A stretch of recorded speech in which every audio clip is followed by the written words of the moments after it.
في بداية اللقاء معكم اليوم أنا أرحب بكم أطيب ترحيب وأشكر لكم مشاركتكم لنا في المنتدى الإلكتروني الثالث لهيئة جودة التعليم والتدريب، والذي تنظمه إدارة عمليات الإطار الوطني تحت عنوان الإطار الوطني للمؤهلات في ظل جائحة COVID-19 وما بعدها.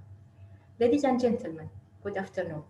It's with great pleasure that we welcome you and thank you for your participation in the third webinar of the Education Training Quality Authority, organized by the Directorate of National Framework Operation under the title The National Qualifications Framework, NQF, The Way Forward with and Beyond COVID-19.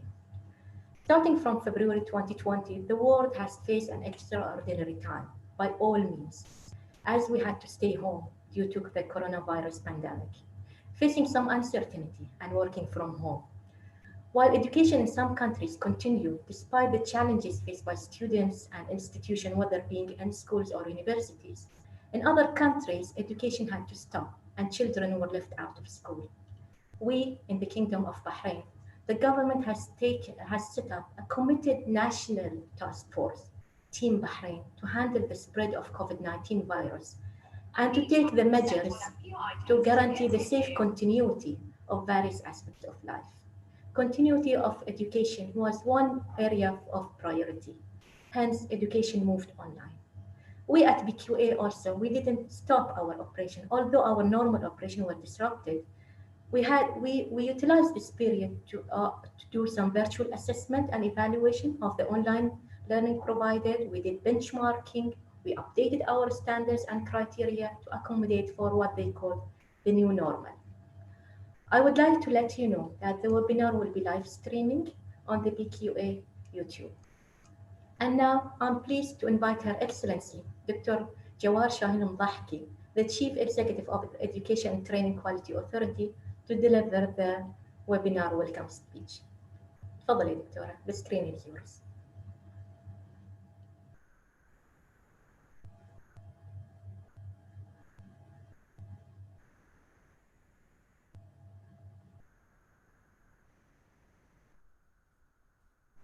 بسم الله الرحمن الرحيم.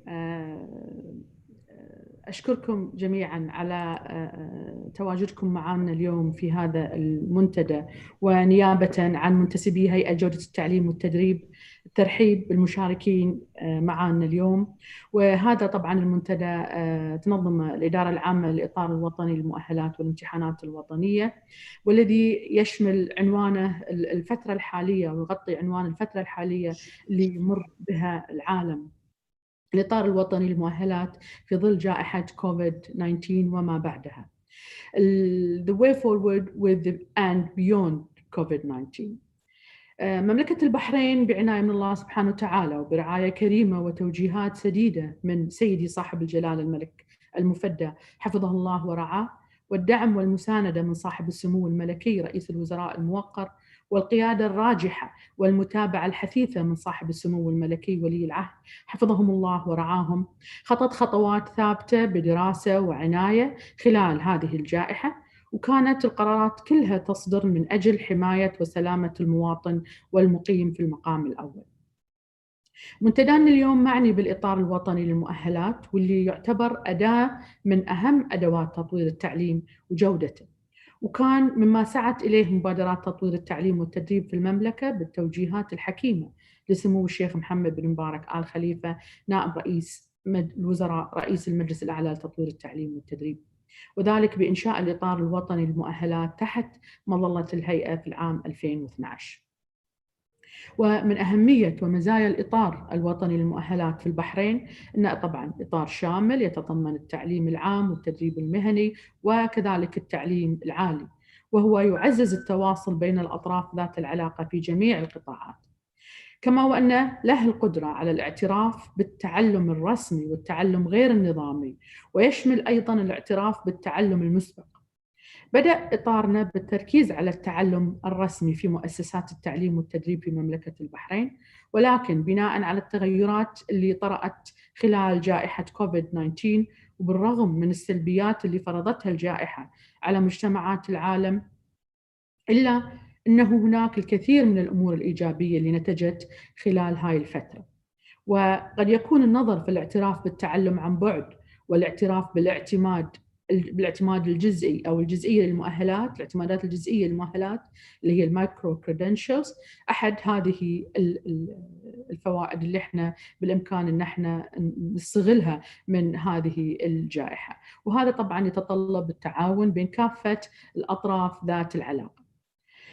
نعم، في فوائد ومزايا من هذه الإجراءات والتطورات، لكن يجب أن نبحث أيضاً في التحديات اللي تشتمل الإجابة على بعض الأسئلة مثل نزاهة التقييم، طريقة التحقق من المؤهلات، وضمان مصداقيتها وموثوقيتها لتسكينها على الإطار الوطني للمؤهلات.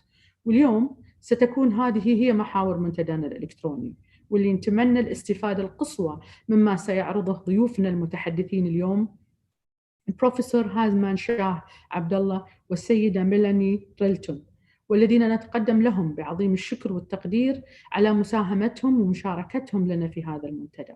والشكر موصول للدكتور طارق السندي المدير العام للإطار الوطني للمؤهلات والامتحانات الوطنية، والأستاذة عصمة جعفر مدير إدارة عمليات الإطار الوطني، ولجميع الزملاء في الإطار الوطني للمؤهلات والأخوة والأخوات في مكتب الاتصال على تنظيمهم لهذا المنتدى.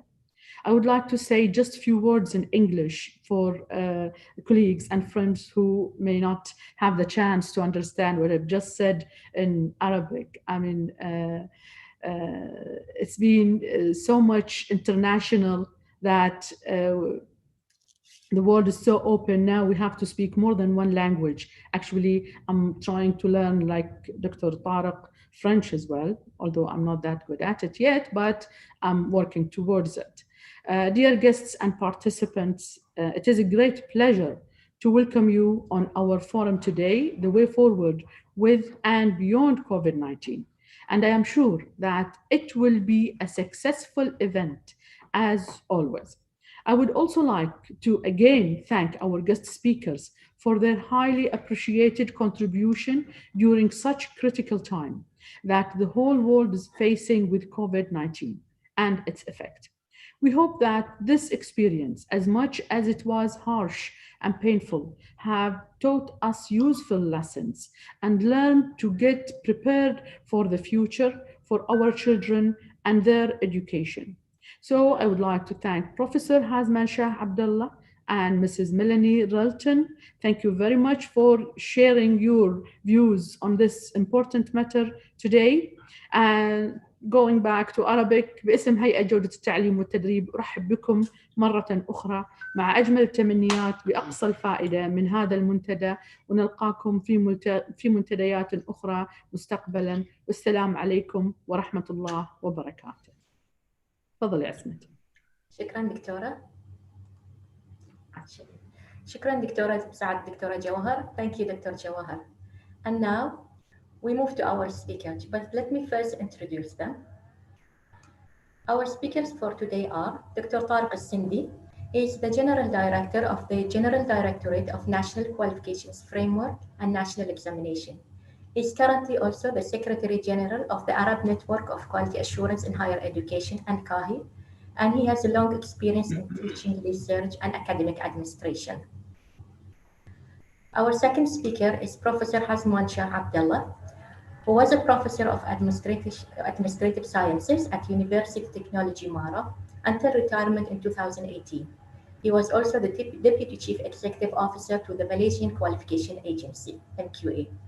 He is currently a member of the Technical Advisory Committee on ASEAN Quality Assurance Framework, appointed by the ASEAN Quality Assurance Network.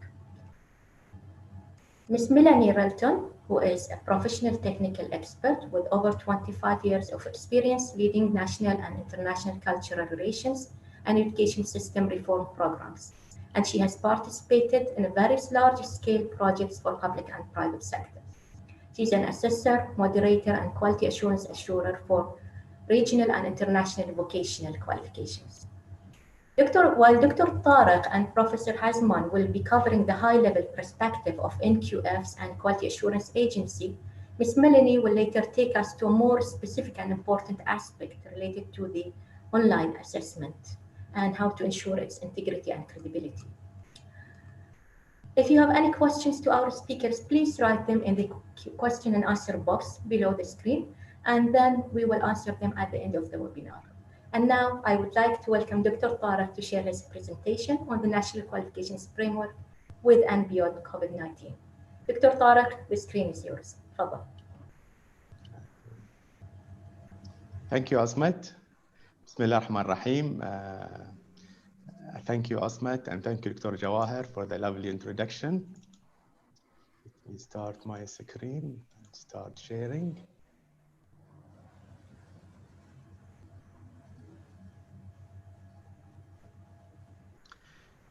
It's a pleasure to participate with our colleagues in this webinar. Since February, as everybody knows, the whole world has experienced a different era, including education, of course. And we are proud at BQA to play an active part in supporting our partners and maintaining confidence in the education and training system in the Kingdom of Bahrain. As we move into a new academic year, I will present the role of NQF in this situation, the Bahraini NQF, and what BQA in Bahrain did during this period in terms of steps and measures the NQF has taken to accommodate for the needs of this period during COVID-19. I will then present the proposed model of qualification and the takeaway given through the lesson learned up to now. NQF characteristics, there are 6, 8, 12 levels. The Bahraini has 10 levels. It is integrated compulsory framework. That means all institutions in Bahrain, they have to place their national qualification on the framework, and the foreign qualification needs to be aligned on the NQF. It covers all types of learning and all sectors as well, and from general education, school certificates, to higher education from level 6, 7, 8, and 9, and 10, and the vocational from 1 to 9, keeping level 1 and 2 for the special needs. All forms of learning in terms of informal, your experience, non-formal, work-based education, and formal, the education that you do formally in institutions, education or training. It's quality assured, yes, only qualification that pass the qualification, that pass the quality assurance, and we ask all institutions before they place their qualification that they have to be accredited by a program called institution listing. Once they are accredited, then they will be invited to submit their qualification to be placed on the NQF. All levels are described by a level descriptor, consists of knowledge, skills, and competencies. The higher the level we go, the more difficult the qualification is. Right, traditional learning. Are we missing our classes where we used to teach face-to-face? But unfortunately, that was the past. COVID-19 has disrupted our lives drastically, but it has offered us a new way forward, giving our students and institutions more option. Therefore, we will have different types of qualification, taught in different mode of delivery. We have to review our standards to ensure that they accommodate this change of delivery. And this is what we did at BQA. At BQA, we did not stop our operation. We have adopted a number of initiatives. They can be divided into 3 areas: the continuous support, the benchmarking, and the measure taken to safeguard and validate the qualification. The support we did, we have conducted virtual capacity building right after February 2020, and we have given awareness sessions to all the institutions education in Bahrain to ensure that there is a continuous support provided to the institution. We have also conducted virtual readiness meeting to ensure that institutions are ready to submit their application on time. Normally, institutions are going to submit within the next phase from September all the application to be placed. But right after the 5 years of operation, as Dr. Dawahir mentioned, we started the project, actually came to BQA at 2012 and December 2014, so about 5 years of operation. It was very important to benchmark ourselves with other NQF agencies to see what other, at the same time, to see what other NQF agencies, authorities did to face, or the measures they have taken to face COVID-19. We also we also conducted focus groups with other stakeholders, and we have also conducted meetings with other NQF agencies to benchmark our standard. So we did stakeholder feedback, benchmarking, and we have reviewed our NQF documents. We had obtained views from our stakeholders. As BQA, as I mentioned, we believe in the concept of partnership with all the stakeholders. We have received feedback from the advisory committee, from the institution, education and training, from the validators panel that validate our qualification, and from our staff, our NQF staff. We have selected 5 agencies from different areas in the world: the Dutch Qualification Framework, Scottish Credit and Qualification Framework, the Malaysian Qualification Framework, the New Zealand Qualification Framework, and the Australian Qualification Framework. And then we have reviewed our NQF general policy, the overarching policies, and we also reviewed the credit framework guidelines, the level descriptor. We have reviewed the knowledge, skills, competencies. These levels, they will determine where the qualification is going to be placed, in which level. We have also reviewed our NQF standards. We looked at the accreditation standard, the listing standard, to see if they can be used during the new era, after the new era of the new learning, on the online, on the e-learning delivery. We also reviewed our NQF standard, the placement standard as well, and of course, went over handbook, procedures, and forms. We also been working right now to develop an online training system for the institution listing and for the qualification and placement process. This is going to be utilized by all the institution for the purpose of accreditation of an institution and qualification and placement. And this, of course, will provide 24/7 platform for all the institutions and validators for the training purposes. Right after COVID-19, as I mentioned earlier, we have conducted virtual meeting with an institution to discuss what support they need. We also advise all the institution to submit their application online, even all the evidences going to be received online to the agency, to the authority. We made our standard more structured, fully applicable to the e-learning provision, with more details and examples of evidence to be submitted. For example, if we go to the qualification design standard, an institution have to prepare procedures to decide on the attendance mode, whether part-time, full-time, or the delivery, is it on campus, online, or blended, went into the learning resources and learner support, and make sure there is an availability of the ICT resources and the physical infrastructure.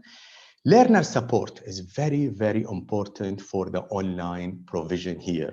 It needs, whether it exists, what kind of support do they have? Do they review the support? Is there any mechanism to monitor the effectiveness of the support given to the students, especially in the case of online and blended learning? Going into the achievement of learning outcomes, and to ensure that they have achieved the learning outcome, taking into account the provision and the attendance and the delivery mode of the program. Feedback to learner. All institutions have to make sure that they deliver the same value, same credit, same number of credit of hours for the qualification during this mode of delivery. The knowledge and skills and competencies at the end should be the same. So feedback needs to be given to the students, again, taking the account of the delivery and mode of the provision, design, and integrity of system. My colleague Melanie later on gonna shed more light about the assessment. So institutions need to ensure that design is appropriate and the integrity is emphasized. For example, cheating and etc. as the student that institution needs to look at. Security, assessment, document of record need also to be emphasized during the new normal COVID-19 during the e-learning provision. Risk, crisis management, we need to ensure the continuity and sustainability of the institution operation during this provision. Currently, we are in the new normal. I will use the concept of Lego, which will help to improve access for the students, equity, quality, and relevance of education and training to the students and institution by breaking down learning into small chunks or small blocks, dividing the learning outcome, dividing the qualification itself into smaller blocks, as Dr. Jawahar mentioned. This is called micro-credential.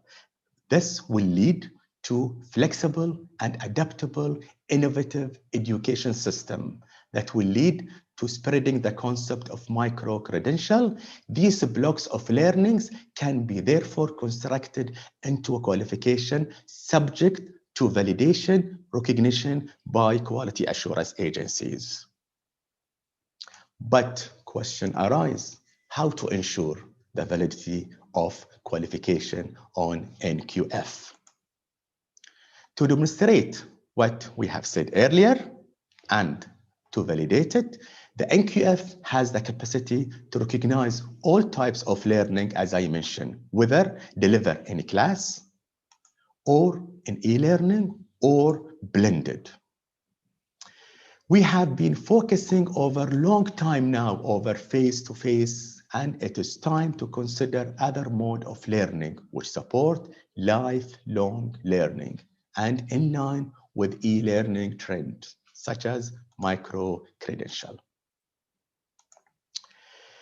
Lesson learned from the new normal: sustainability of learning is the core of education. By risk and crisis management, we need to ensure the sustainability of education with clear policies and procedure, and develop a mechanism to monitor the effectiveness of these policies and procedure. Flexibility of learning is a must during the new normal. We need to have a flexible system.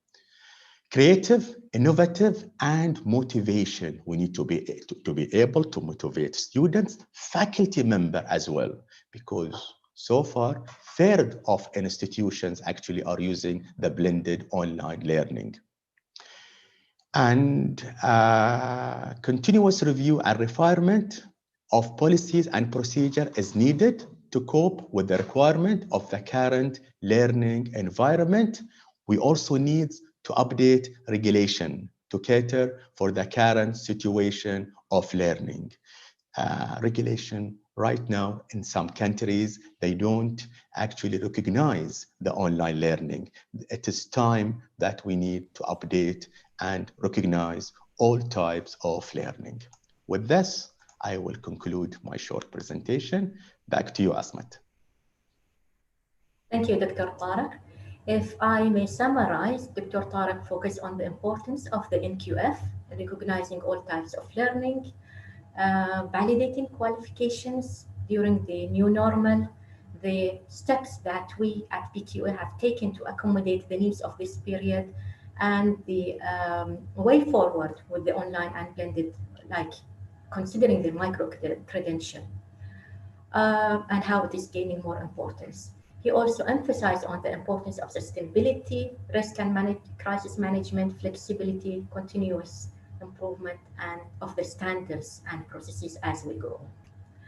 Our next speaker is Professor Hasman with the topic on maintaining the integrity of national qualifications framework in pandemic disrupted higher education environment. Professor Hasman, please, screen is yours. Thank you. Let me share my screen.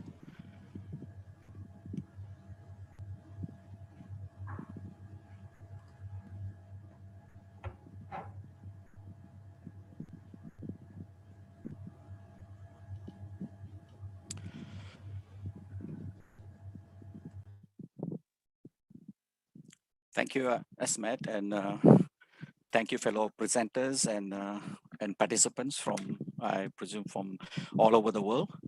My name is Hasman, and I will give you a broad sweep of what the situation is as far as NQFs and also the QA bodies that may be directly responsible for, or in many ways partnering with other agencies responsible for QA, NQFs, have fared in this pandemic. There are 6 points I will touch and I will walk you through. Number one, before the pandemic, things were not that unsettled.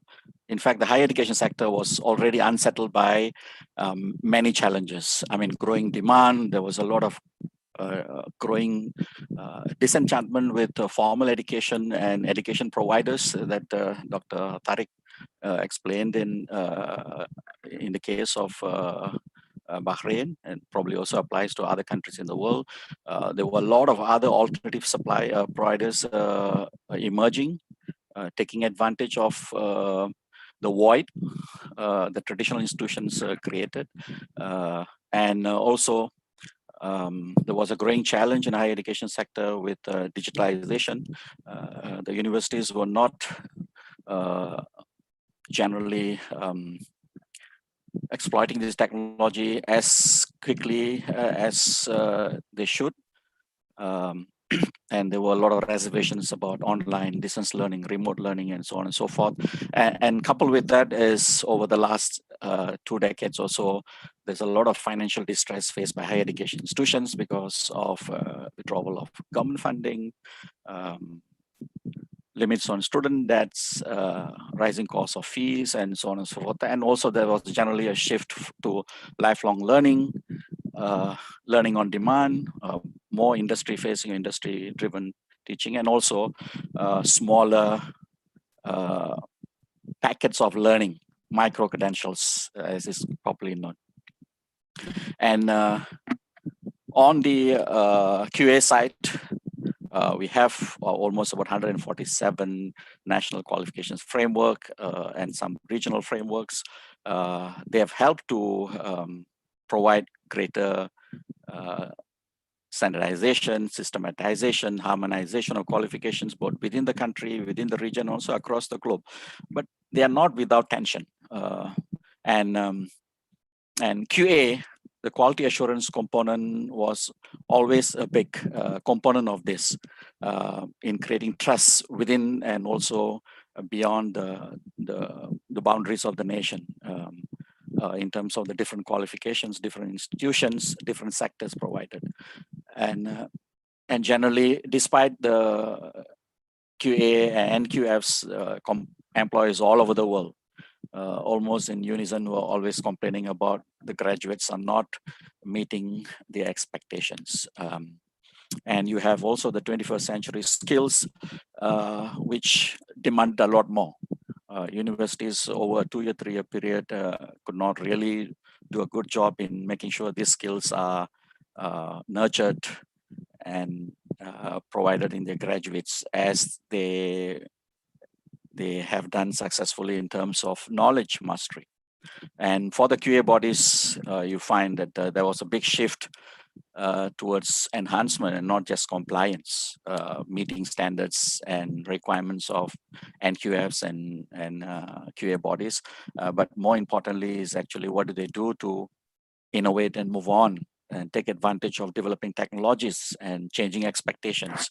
And today the focus is more on are the institutions agile, which means are they capable of changing themselves, innovating not just in teaching and learning, but also innovating in managing the education process.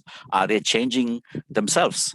Are universities ready for the 21st century teaching and learning? They have been doing a lot more adapting rather than transformation, and there's a lot of expectations that they will perform because public funds are involved. So what has happened in the pandemic? Since the pandemic, as Dr. Tariq mentioned, everybody has switched to remote teaching and learning, assessments, and many without any planning. Some of the surveys put it at about 10 to 20% of institutions had some form of planning for a major disruption. But even that planning was not prepared for the disruption on this scale.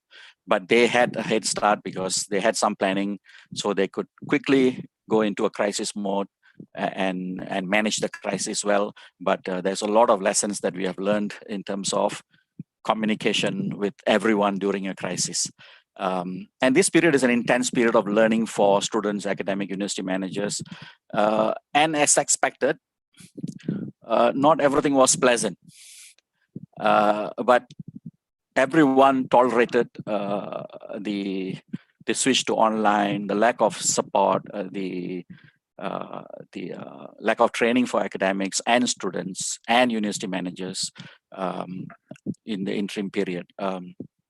But all over the world, everyone adjusted to the new reality with a lot of questions and concerns about quality. Students, parents, academics were concerned whether they could deliver the same quality in a completely different and in many cases new environment. But there was a big plus in this pandemic. What it did was it helped to create digital literacy, although not in a planned way, but digital literacy among academics, among administrators, among students. And remember, the 21st century places a huge premium on digital literacy. As a student, as a worker, as a professional, this is what is going to be in huge demand. So that's a plus side that we should actually appreciate and perhaps even celebrate. On a negative note, the switch to online learning also exposed and in many ways exacerbated socioeconomic inequities within the country.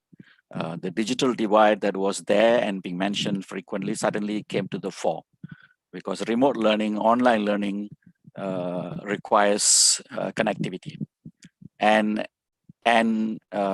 equipment. And in many cases, this was a major issue that universities had to deal with, and many resorted to very creative solutions to cope with this kind of poverty and inequity in society. And globally, what you will see that during this period, QA bodies and NQFs were more concerned with flexibility. How can we be flexible with our standards, approaches, and practices and requirements? They were also concerned with what is feasible and what is practical under the circumstances. And in many cases all around the world, QA bodies and regulatory bodies wanted the universities to make their best effort.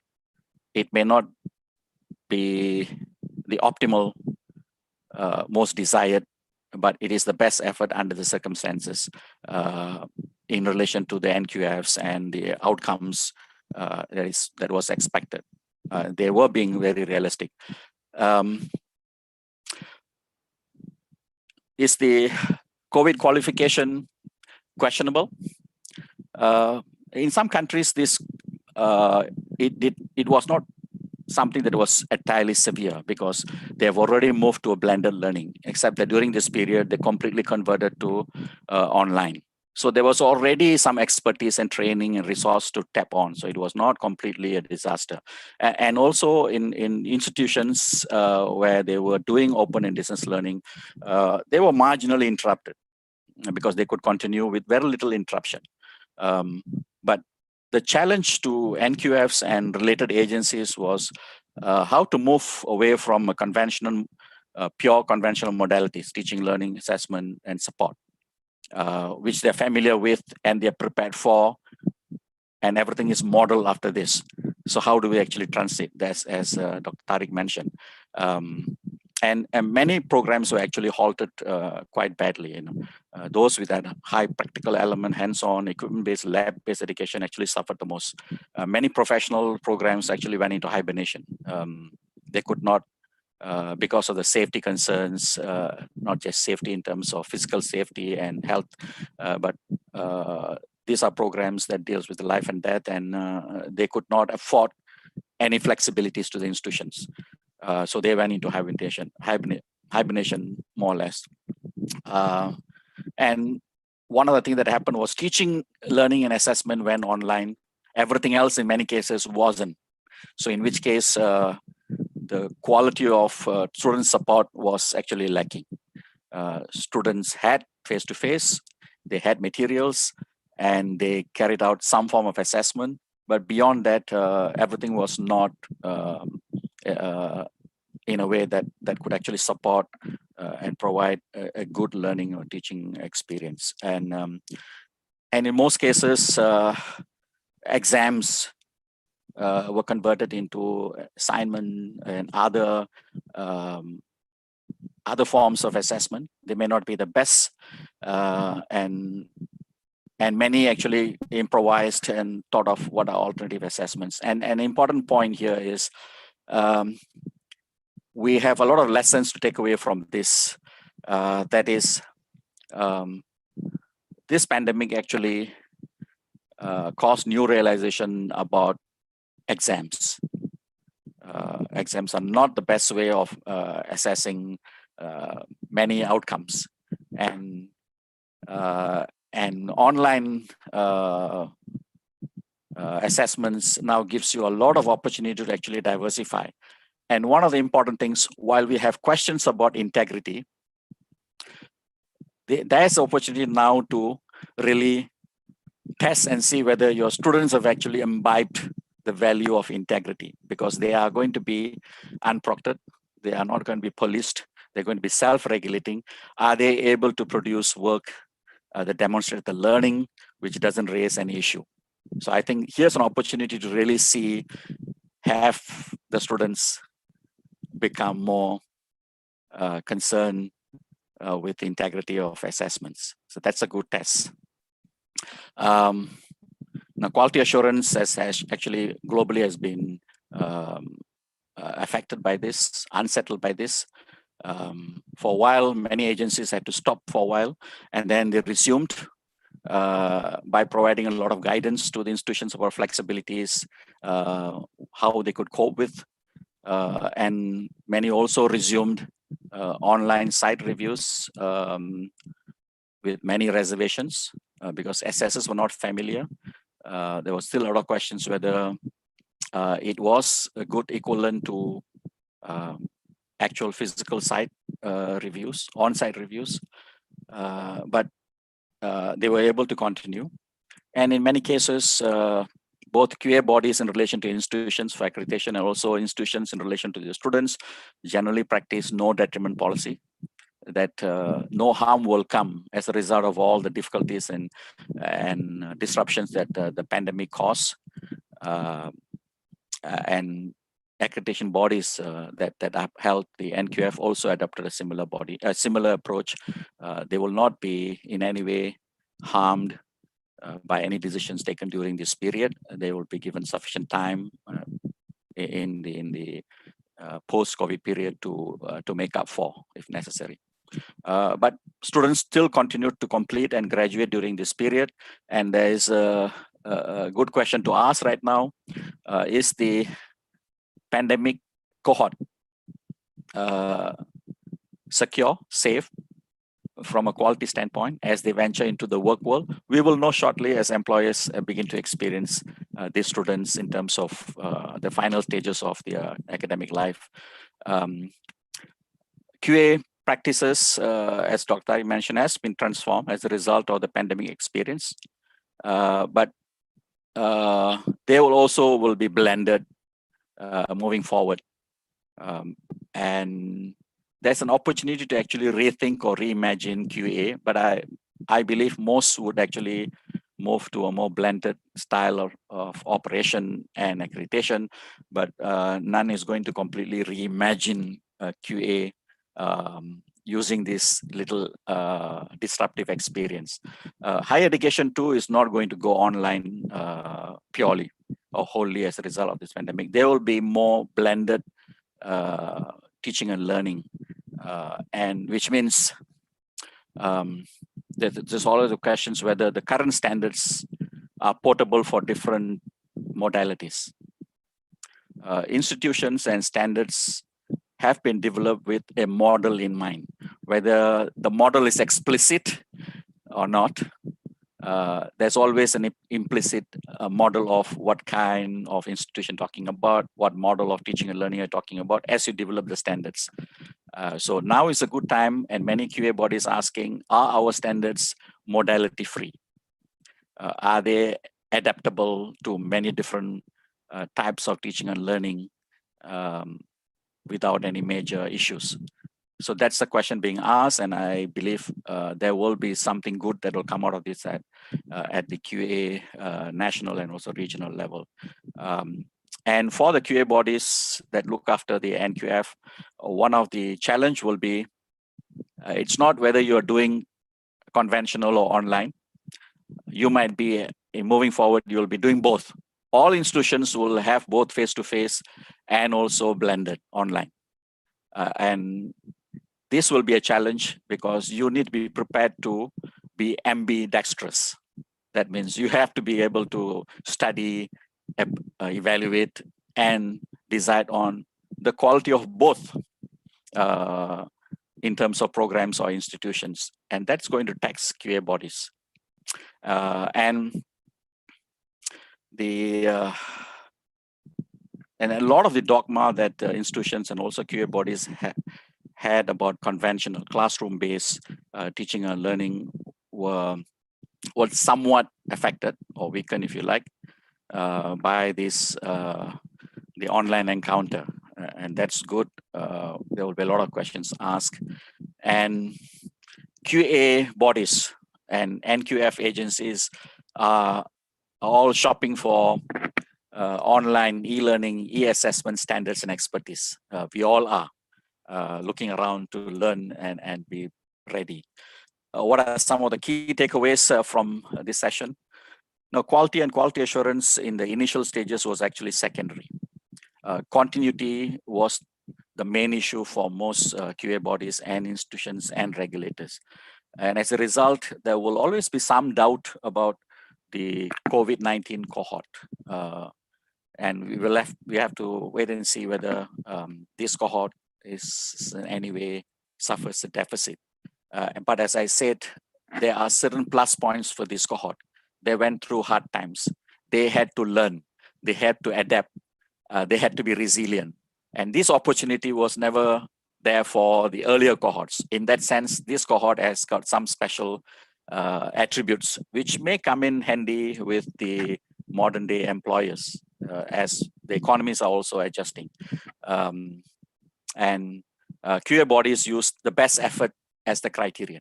The best effort you can do under the circumstances to maintain quality of the qualifications.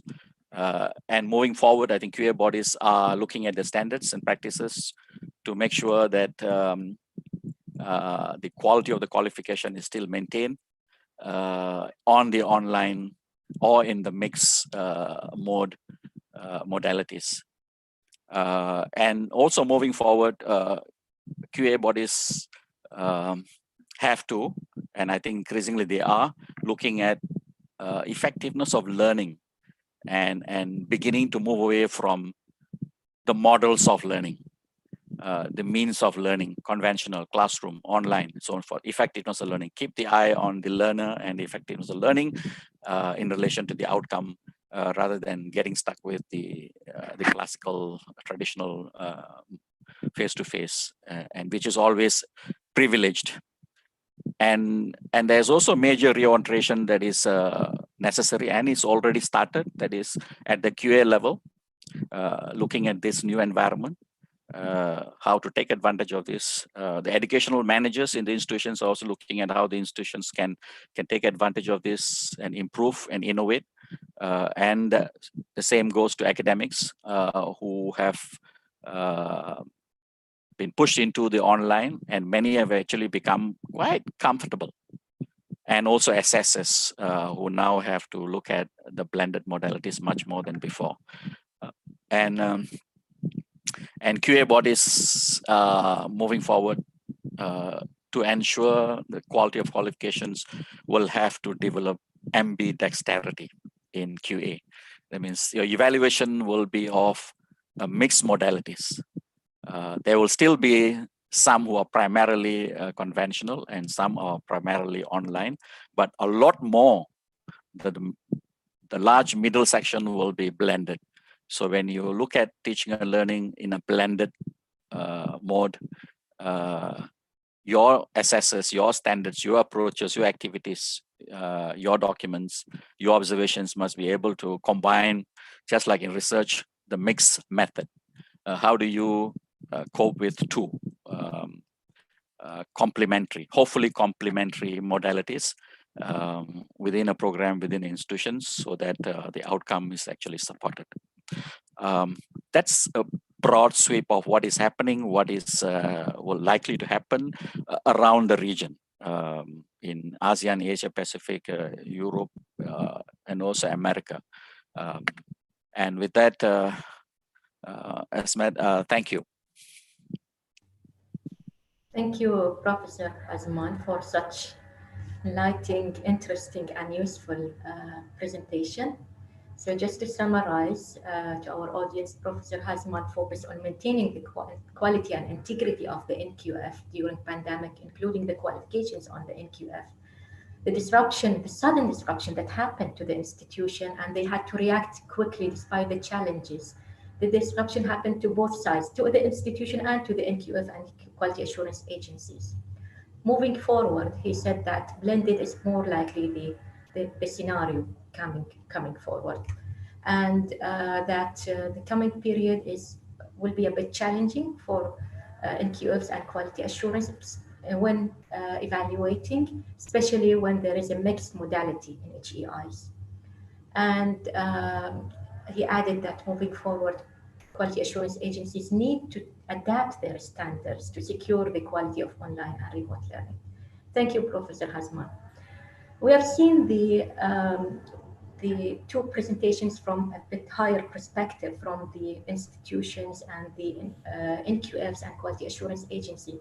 Now we will take one important aspect of the online learning, which is the assessment, the quality of assessment and its integrity.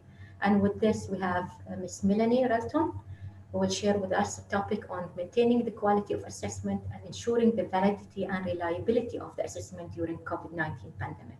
Ms. Melanie, please, the screen is yours. Thank you very much, and it's a real pleasure to be part of this panel and talking to a wide-ranging audience about something that is really critical and important for learning, which is assessment of learning and learner achievement. As Dr. Hasman and Dr. Tariq mentioned, we are in an unprecedented time. You know, we have panicked, and now it is the time for pausing and looking at the opportunities to progress.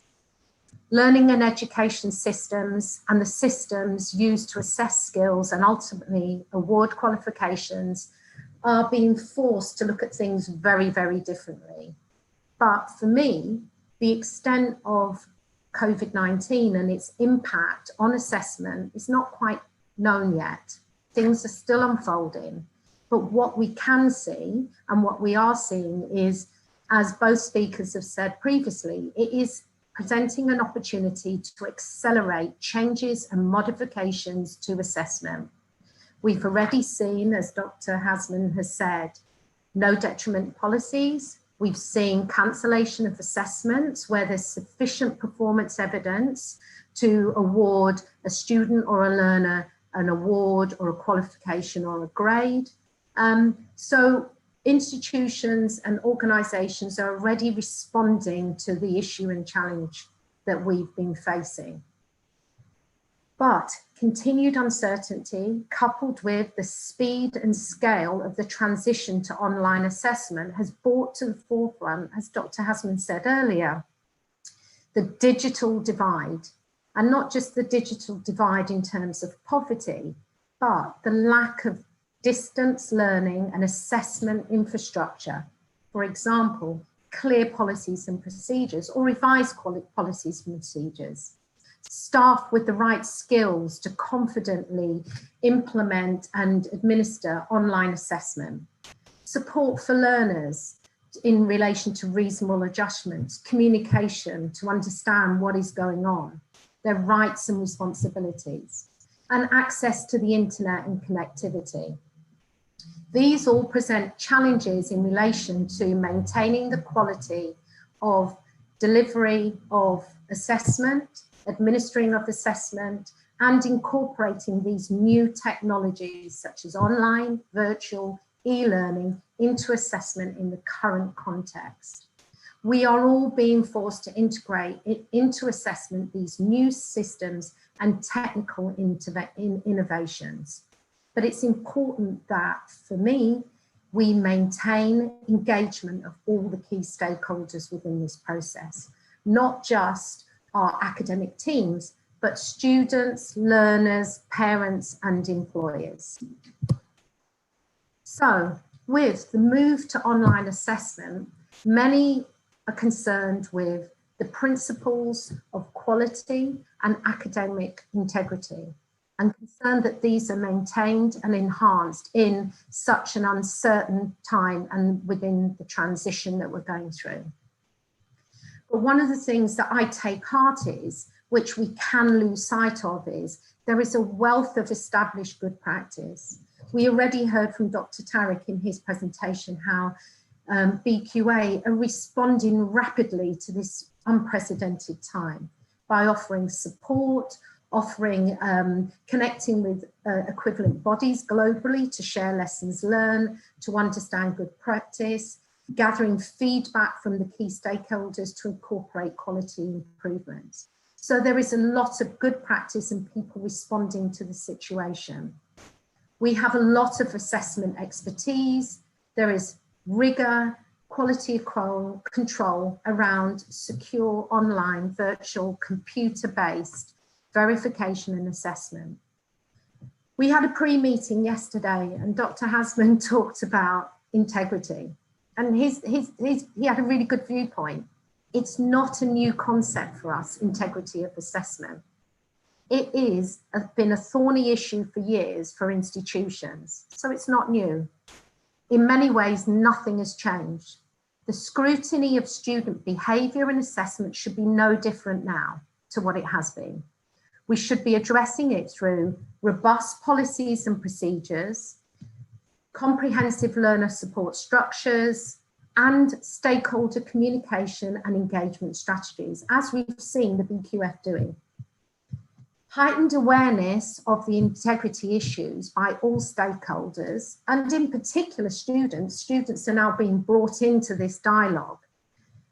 Reduced reliance on traditional forms of assessment, as Dr. Hasman pointed out earlier, like exams, improved detection thanks to digital footprinting of online education, upskilling of staff, as we've seen with the BQF and with these online webinars, will all positively contribute to the validity, reliability, and authenticity of assessment. Because learning is now taking place outside of physical classrooms and workplace, what we're seeing is ongoing formative assessment is ever more crucial than it has been in the past.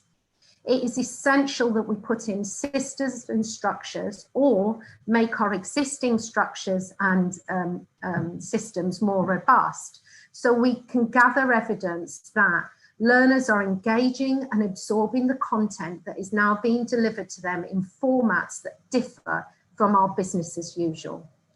Therefore, it's not simply a matter of placing classrooms and lectures into the virtual learning environment, but designing and structuring learning and assessment activities with the same care that we have done with face-to-face interaction, where student-centered learning and assessment is focused on explicit demonstrated criteria.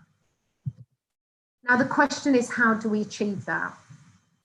National qualification frameworks are an essential tool in setting and maintaining academic standards and an essential reference point. I'm sure most of us prior to the pandemic are aware of national qualification frameworks, but we haven't utilised the breadth and the depth of the support that it can give us and as a reference tool. Legislation, the regulatory requirements will help ensuring and enhancing academic quality and transparency. The policies and processes and procedures, the assessment principles and standards, the glossary of terms and definitions, qualification designs and level descriptions provide a framework and guidance for the development of valid and reliable, authentic and fair assessment. And as Dr. Tarek said, the BQF and other regulatory bodies will be reviewing all of those processes and putting in place continuous quality improvement for the current context. The NQF promotes consistency in approach and interpretation of the required standards, increasing transparency, currency, and the credibility of assessment, which is what we need to maintain in this current climate to avoid the continued panic that is being experienced by learners, their parents, and employers. Ensuring that assessments lead to the award of qualifications that are valid, reliable, and credible, and that are valued by students and understood by employers. Fit for purpose assessment in the current context, therefore, must be a priority for all of us. We can achieve this by continuing to focus on the learning outcomes that sit at the heart of qualification design activity. Learning outcomes, as distinct from programme or course aims, are concerned with the achievements of the learner rather than the intentions of the teacher. They should be taken into account when designing an assessment for a course or assessment strategies. Ensuring that assessment methods chosen will enable the students to demonstrate the acquired level of knowledge and the range of skills and behaviours as set out by the learning outcomes. Adaptation and flexibility of assessment. As Dr. Hazem said earlier, we are all familiar with and have experience of adapting assessment and being flexible. But more than ever, this may be necessary and to ensure that we have learner-centered learning, to ensure that we support students to achieve their aspirations. And we do that, for me, by building on existing good practice. For example, use of technology like camera phones to record practical tasks, use of questioning learners, use of Zoom to conduct question and answers and observation sessions are not new to us. We've been using those. But care needs to be taken to minimise risks to validity and secure academic standards through assessment. And this can be achieved by working with external quality assurance agencies and bodies like the BQF, like your awarding bodies, to agree adaptations and changes to assessment. As Dr. Hasman said earlier, the move to virtual and online assessment is exacerbating the digital divide. Access to virtual assessment is key for all learners to ensure fair, inclusive assessment. Therefore, the starting point of institution should be understanding the prospective learners and what they need, your current and future learners, as everybody is now struggling to ensure new cohorts of learners register with our institutions. There is a need to develop appropriate responses to ensure equity of access to assessment for all learners. Examples of good practice includes lending of laptops to students, setting up of hardship funds, or working with tech organisations to ensure that everyone has fair access to assessment, to the new assessment methods. Assessments result in a decision about an individual student's progress, and our decisions are critical for their progression into the world of work or progression into future education. This means that we need to ensure that standardisation is applied across our work. Standardisation internally and externally between institutions, contributing to ensuring the quality of delivery and assessment, that validity, reliability and fairness are being maintained. The move to remote and online working requires an increased investment in standardisation and ensuring that standardisation is at the heart of our approach to assessment. The priority, therefore, must be to upskill and support teachers, trainers and assessors and students so that they can effectively and confidently integrate technology and these new virtual assessment methods. So the challenge, another challenge, is knowing what information is out there, knowing what support is available, making the need for us to connect and share information on good practice and lessons learned even more critical. That's why webinars such as these kinds are really important while we're all remotely working to connect us and engage us with these changes. Remote assessment strategies and the policies that set out in a clear manner what qualifies as distant assessment and what doesn't are good practice. There are a lot of good practice models that can be adapted. For example, awarding organisations have all developed distant learning assessment policies and processes, which institutions can use to guide and inform their assessment strategy and assessment policies. As mentioned before, use of existing good practice to shortcut to possible students. As Dr. Hasman said, we are all recovering from the panic phase and looking to establish our new normal.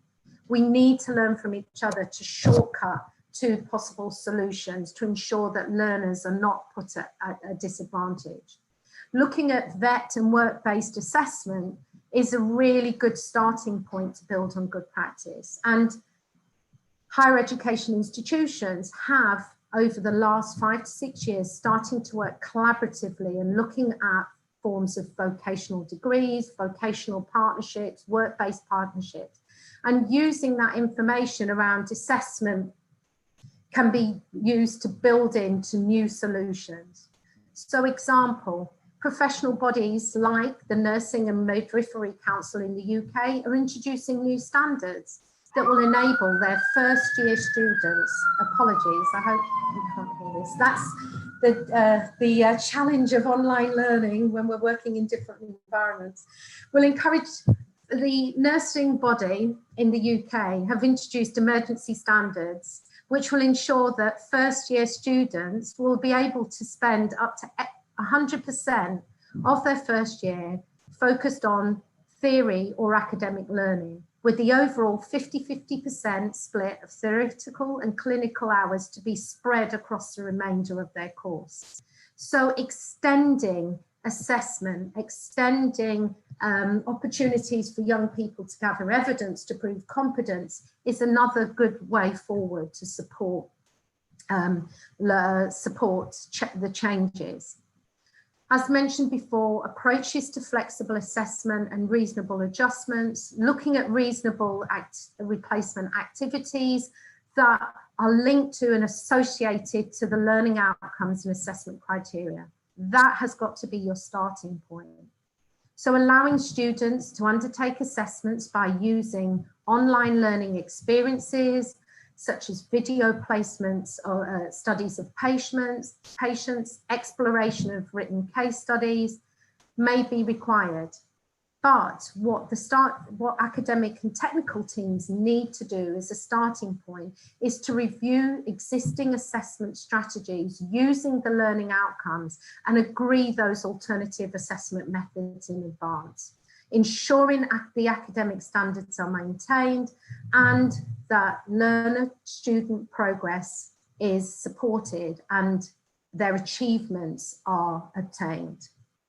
This will be done through scenario planning, clear records of decision-making. As Dr. Tariq said, it's really important that we implement new ways of managing risk in relation to assessment, designing different responses to potential scenarios with detailed plans as how to carry them out will ensure a measure of flexibility that can mitigate risks.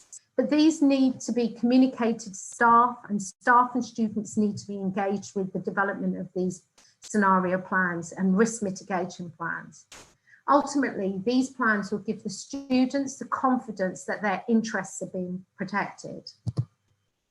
So finally, the new normal. We've all been talking about the new normal, and I think the important thing is resilience is key. We are responding to the current pandemic, but the pace of change of globalization and technology has already been demanding that we actually adapt and change in a much quicker way than we have in the past.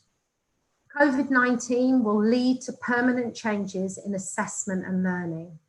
As we respond to these immediate issues, the important thing is to keep our eye on the future, ensuring that we emerge better equipped for the new normal, as Dr. Tariq said, ensuring that sustainability is at the heart of everything we do.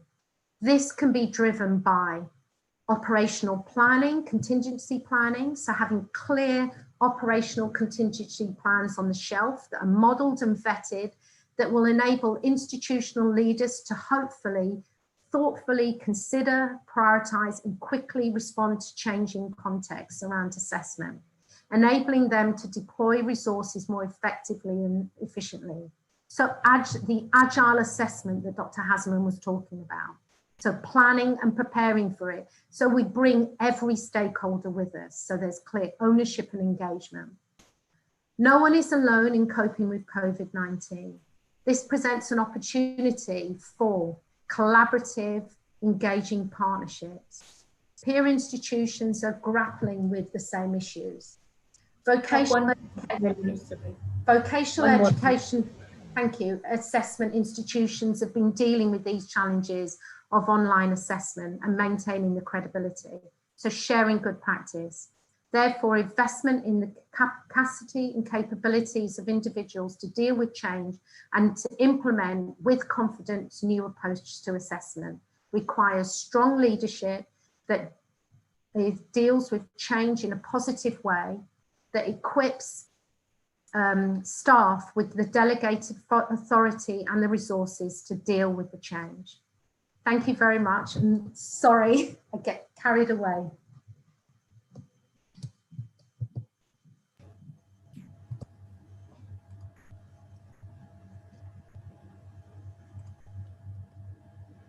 Thank you.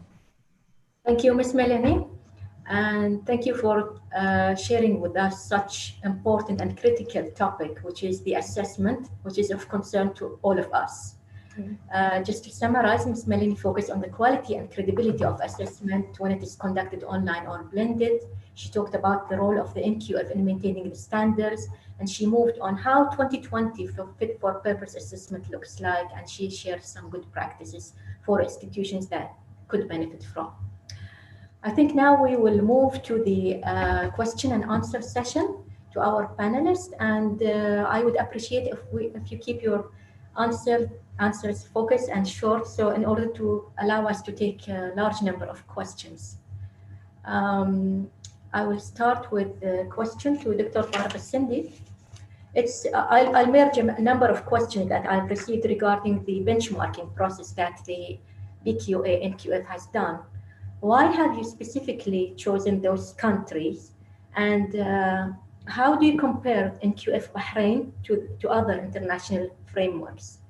And to continue the question also, what is needed in Bahrain to complement the recognition process of the online and blended learning?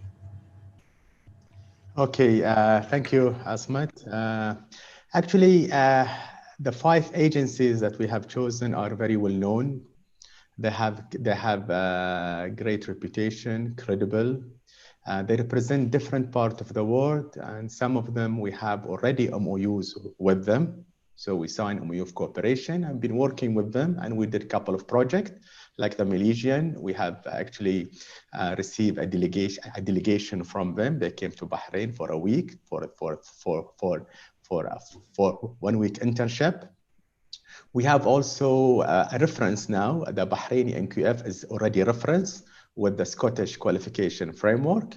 And I believe we are the 2nd country in the world after Hong Kong to be recognized and to be referenced with the Scottish Qualification Framework.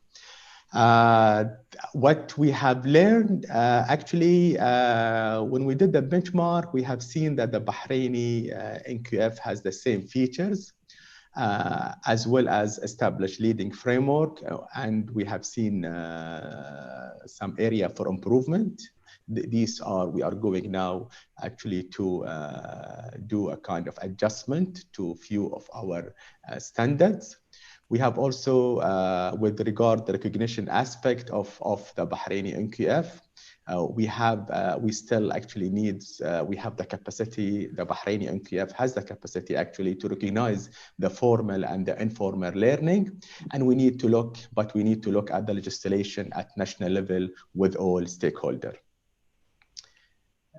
What was the second part, Asmat, of the last part? I think you covered the recognition part. You already covered it. Yeah. The recognition part actually of the informal and formal, it's inshallah going to be in the pipeline. And we hope, as Professor Hasman mentioned and Ms. Melanie, that the new learning, this era going to revisit all the regulation concerning the education, concerning the formal and the informal, and they will be recognized soon. Thank you, Dr. Tariq. Question to Professor Hasman. Professor Hasman, you mentioned the challenges that NQF and QAA bodies will be facing in the coming period during the online and blended assessment and evaluations. Can you please share with us how do you see the challenges that these bodies might face when conducting virtual site visits? As you know that they cannot go and see the site visit physically there, so high. And what are the alternatives? Thank you, Asmat.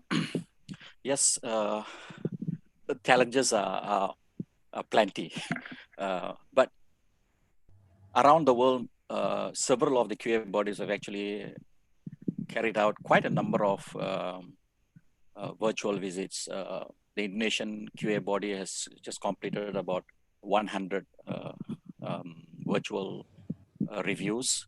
I understand in the European side, Ukraine has completed about 430.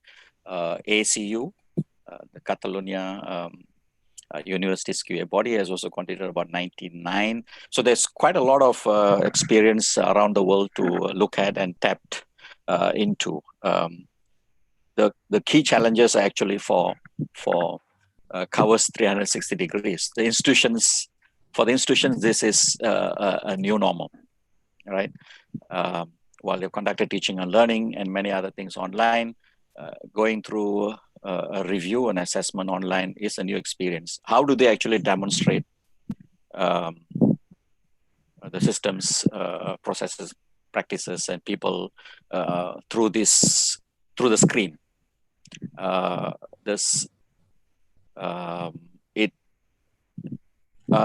are many things that that the QA body cannot really access via the screen.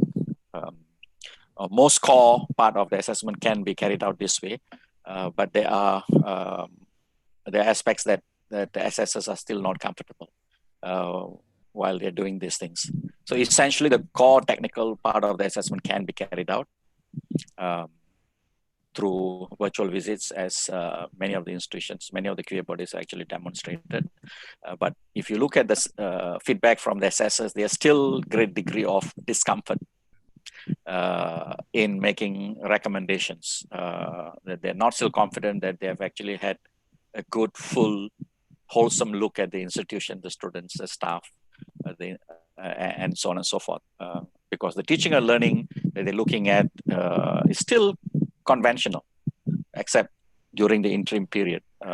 So they haven't got a chance to look at. So that's one of the primary issues in terms of carrying out reviews. So assessors are still not that comfortable because of the new medium, new modality that is in place.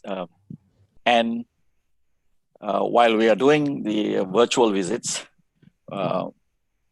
we are primarily assessing not so much online teaching and learning. We are still assessing the traditional teaching and learning.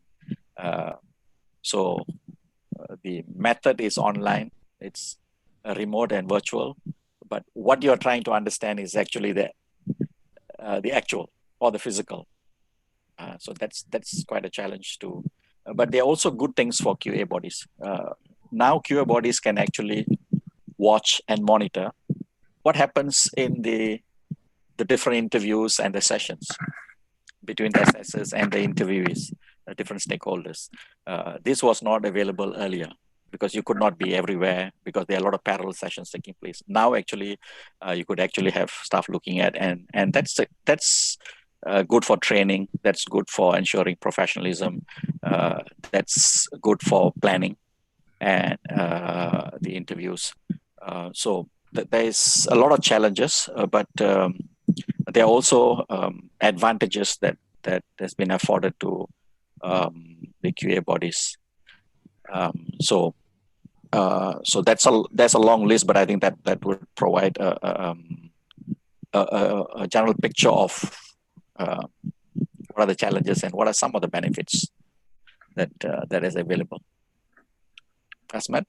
Thank you, Prof. Thank you. My next question is for Ms. Milani.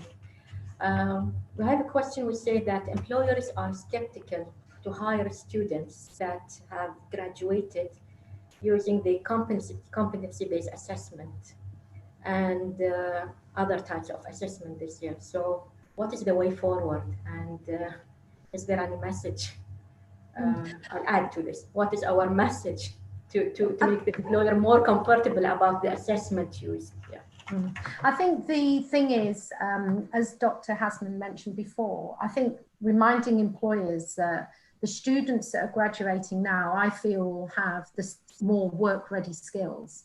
They've had to deal with learning and education that has taken place anytime, anywhere, logging on at different times of the day. They've had to be more responsible for their learning and their assessment, so time management skills, be more self-directed. So it's about, for me, institutions continuing to engage with employers, having that dialogue with employers, involving employers in the development of their assessment strategies and agreeing methods of assessment that meet the learning outcomes, that reassure them about the credibility of the learning and the competencies of their students. As well, for me, it's about engaging with regulatory bodies and awarding organisations to look at good practice, case studies and models that then can be incorporated into their practice as institutions. But for me, I think the key message to employers and to students is giving students the tools to be able to communicate the new skills, the new knowledge that they have developed, reminding employers that institutions are used to conducting rigorous, comprehensive assessment and making assessment decisions and quality assuring those. So communication is critical at this time, and engagement. Thank you, Ms. Milani. My next question to Dr. Tariq.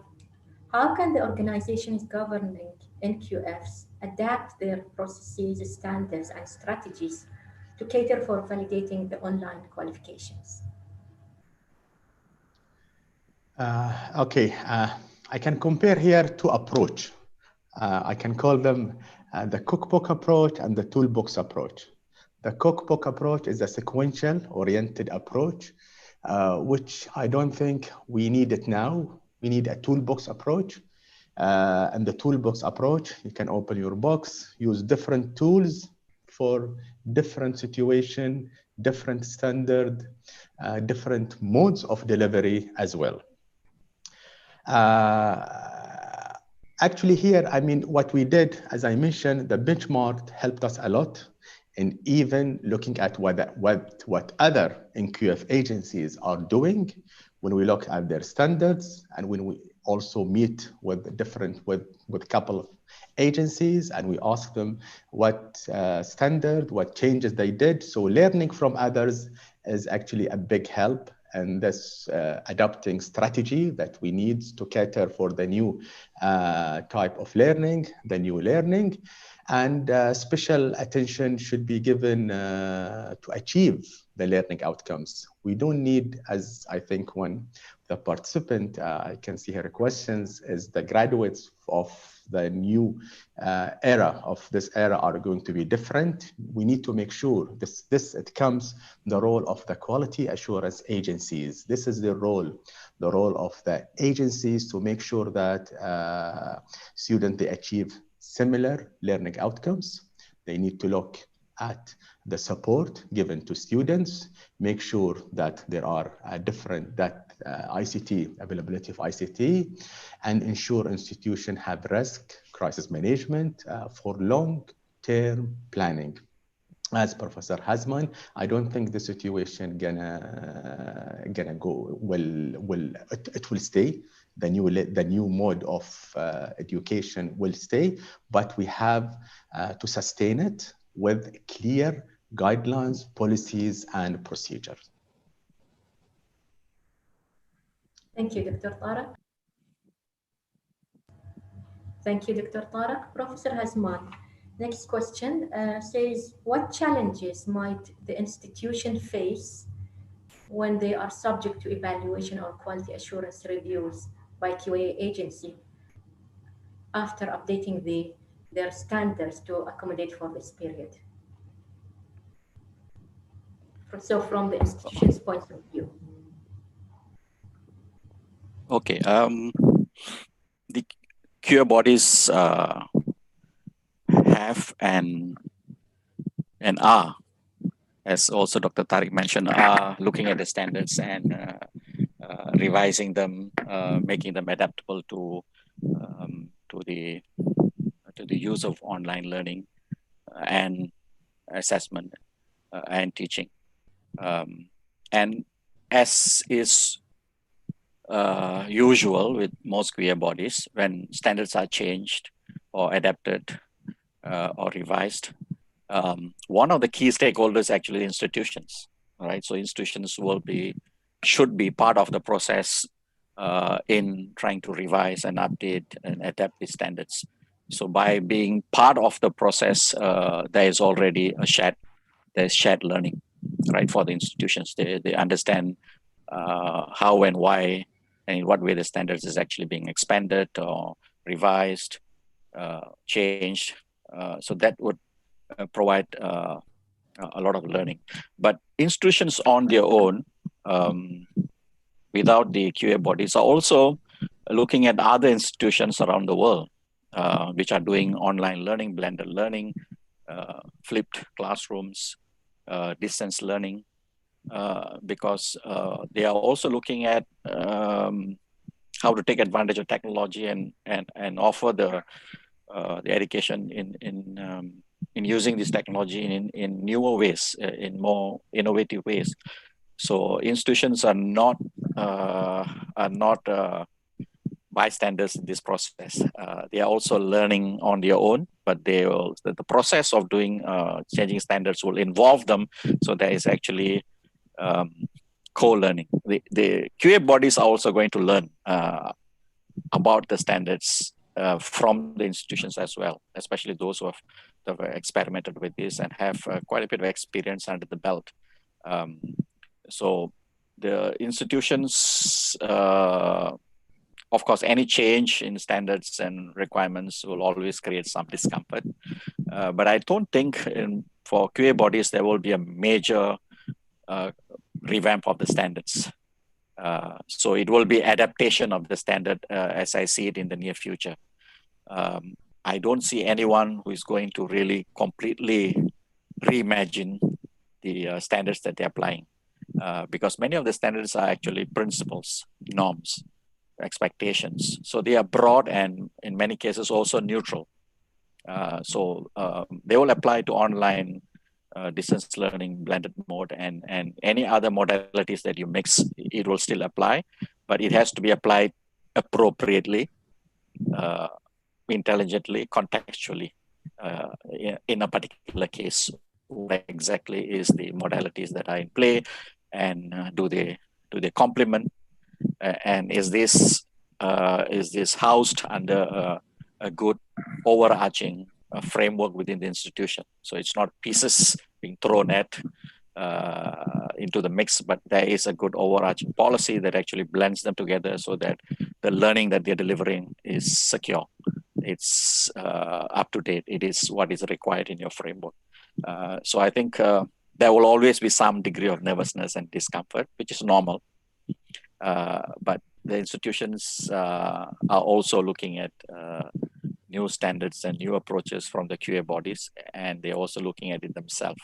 So it would not be that scary, but some discomfort is to be expected, as is always natural with any change. Esmet. Thank you, Professor. We'll take one more last question to Ms. Melanie. We have around 2 minutes to end the webinar, so we'll try to be focused.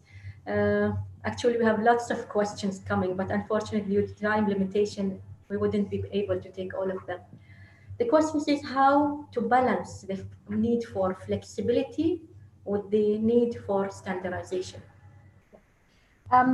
It's important. We've always applied flexible assessment. I think the key is, as you've said, standardization. And my takeaway message to institutions is look at your quality assurance policies, review it and revise it in light of the current context. Standardization must continue to be central. Alongside standardization, it's ensuring that your assessors, your moderators, your students, your learners have the tools, as Dr. Tariq said, which ensures that flexible assessment is possible, but it's moderated, standardized. That might mean looking at your policies and processes, revising them, like your plagiarism policy, but ensuring that you communicate, like Dr. Hasman says, and engage all the key stakeholders in the process. Flexible assessment is a must and it's a need at the moment. We have the tools and resources to do that while maintaining academic credibility and integrity. Standardization is a key tool in doing that.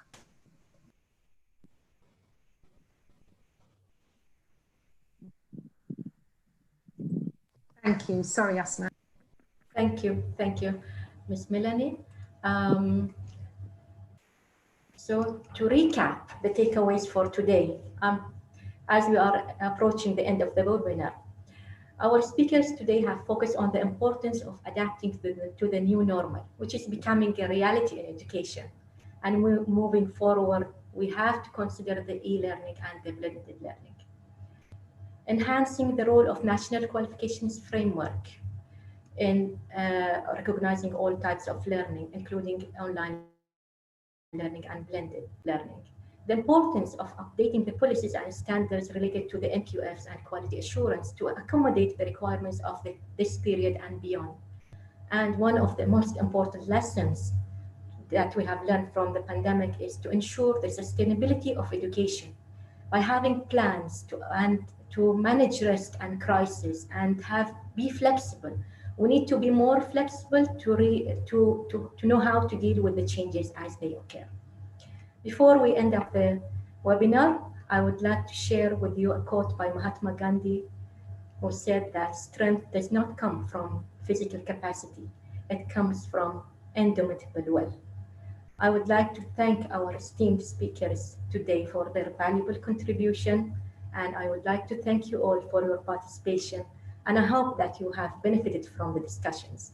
Your feedback matters to us, so please fill in the feedback form which you will receive via the link after the webinar. See you all in future BQA webinars, inshallah.